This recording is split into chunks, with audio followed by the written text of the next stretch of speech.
It's a positionless sport when you talk about the game of basketball. When you talk about a guy like Jayson Tatum, he's not nailed down to one position. Jayson Tatum is a versatile player, meaning if you want him to play the point, he could play the point. If you want him to play the two, he could play the two. If you want him to play the wing, the three, the four, the five, whatever you want him to play, he's 6'9" with a versatile package on both ends of the floor. Jayson Tatum, the last time the Team USA won the gold, Kevin Durant was the best player. You know who was the second best player? It was Jayson Tatum. My thing is, if you're Steve Kerr, and Steve Kerr called out all his accolades and what this man has accomplished, you know what Jayson Tatum is going to bring to the table. You do not disrespect him and embarrass him the way that you did. Because in this world today, we live in a world of social media. We can't run from it. We can't hide from it. Kendrick Perkins, better known as the hot take artist, man. This is Sports Guy Talking that you guys are watching and listening to.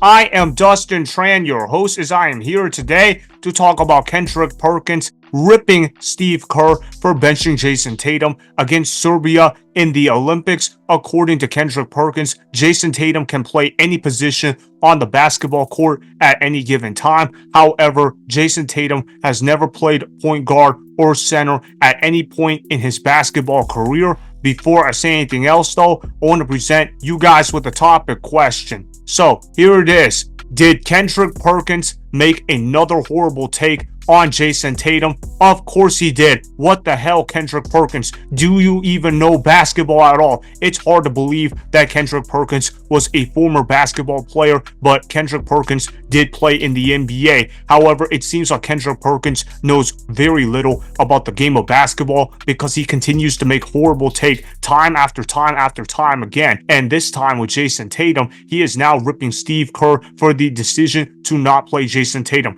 And look, what Kendrick Perkins is saying is partially true. He's not completely wrong. Jayson Tatum should have played in the first game against Serbia. However, you guys have to realize that the US cannot afford to play everybody in the Olympics. This is not a Make-A-Wish Foundation. This is not Little League. This is not Pop Warner. This is not any youth organization. This is a professional organization that is conducted worldwide, better known as the Olympics. And even though the Olympics have gone woke, they have to present a product that is somewhat professional, and they can't afford to play everybody at the Olympics level. There's going to be some guys that don't play in the Olympics at all. Jayson Tatum has to realize that not everybody is going to be getting the same amount of playing time, and Jayson Tatum, to his credit, has realized that. However, guys like Kendrick Perkins do not know what they are talking about whatsoever. Just because you are on Team USA, that does not guarantee you playing time whatsoever. And if he really cared about Jayson Tatum not receiving playing time, then how come he hasn't complained about Tyrese Haliburton not getting playing time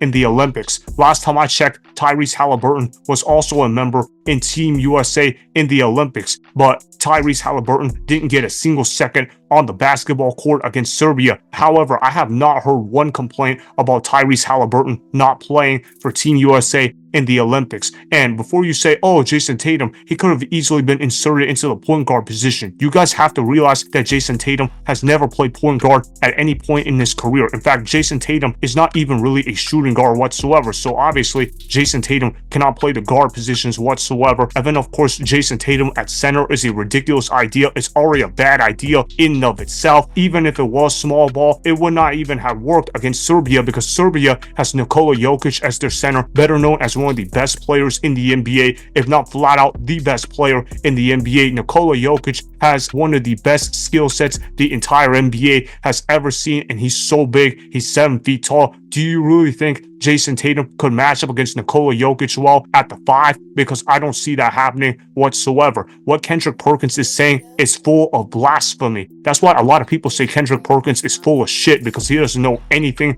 about basketball. And for him to criticize Steve Kerr because he didn't play Jayson Tatum a single second, okay, yeah, that's somewhat understandable. I don't agree with that take, but if you want to say that Steve Kerr messed up fine. But that's not what Kendrick Perkins said. What Kendrick Perkins said was that Jayson Tatum could play at any position 1 through 5, and that basketball is a versatile game. Again, he's not completely wrong with that statement, but at the end of the day, you have to play a defined position on the basketball court. Now, is Jayson Tatum a good facilitator for his position? Yes. Is Jayson Tatum a good rebounder for his position? Yes. That does not mean that Jayson Tatum can be free to play at any position at any given time. Jayson Tatum is a forward. The guy can play small forward or power forward, which really leaves only 2 positions out there on the basketball court. However, Team USA is stacked on paper. You look at how LeBron James, he's already out there on the basketball court playing at a high level. Are you going to cut down LeBron James minutes in order to get Jayson Tatum playing time in the Olympics? Come on now, let's be reasonable here. LeBron James has been one of the best players the world has ever seen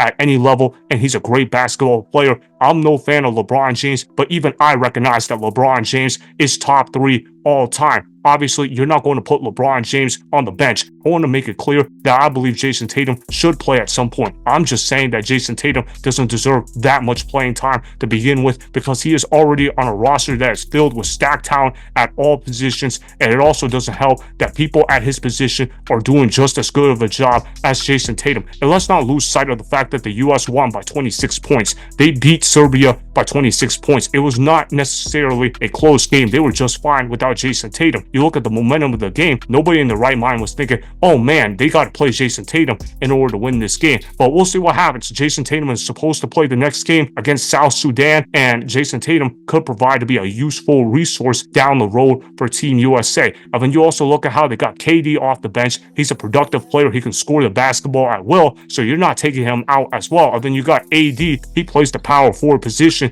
You're not putting Anthony Davis on the bench for Jayson Tatum. And then, of course, they've also got Devin Booker playing small ball at the 3 position. And Devin Booker, although he isn't necessarily a great small forward, he does have experience playing there, and he provides great shooting. Of course, he also provides spacing for Steph Curry and Jrue Holiday, who are the 2 guards that are starting for Team USA. We all know that Steve Kerr loves spacing more than any other coach in the history of the NBA. And you know what? I absolutely agree with Steve Kerr on that concept. Now look, when they need Jayson Tatum's perimeter defense, that's when they're going to play him on the basketball court. Steve Kerr has preached what? Sacrifice. And sacrifice may mean you need to take less shots. The ultimate goal here is to get gold medal. That's the whole purpose of going to the Olympics. Getting a chance to win gold should mean a lot to these players for Team USA. Jayson Tatum understands the role of sacrifice really well, maybe even a little too well, but the point is he understands the concept of sacrifice pretty well, and I got to give Jayson Tatum props for that. However, Kendrick Perkins does not understand the concept of sacrifice whatsoever. This dude literally expects Jayson Tatum to come into the Olympics and get 30 minutes of playing time. That's not going to happen whatsoever. These guys are not going to be playing 30, 40 minutes a night. You know why? Because they got too many guys they got to play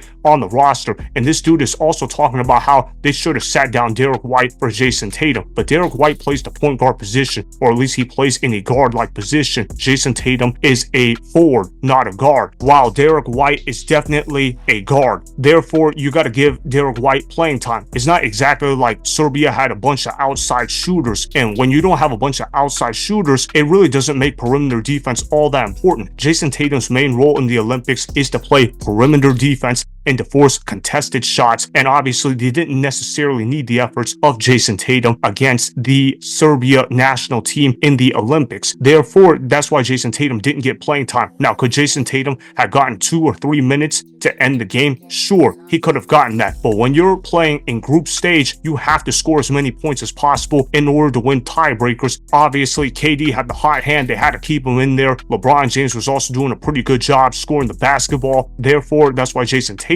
didn't get a ton of playing time. The explanation for why Jayson Tatum didn't play against Serbia is rather simple. Would I have played him a few minutes? Yeah, I would have done that, but that's easier said than done. When you're coaching out there on the basketball court, you're not thinking about 12 guys getting playing time all game long. You're thinking, what can I do in order to get this win, and how can I ride this momentum off for long-term success? So that is why Kendrick Perkins definitely made another horrible take about Jayson Tatum, only this time Kendrick Perkins is now overvaluing the impact Jayson Tatum has for Team USA, while usually he undervalues the impact Jayson Tatum has on the Celtics. Remember, go ahead and subscribe to Sports Guy Talking, like the video, and please comment down below.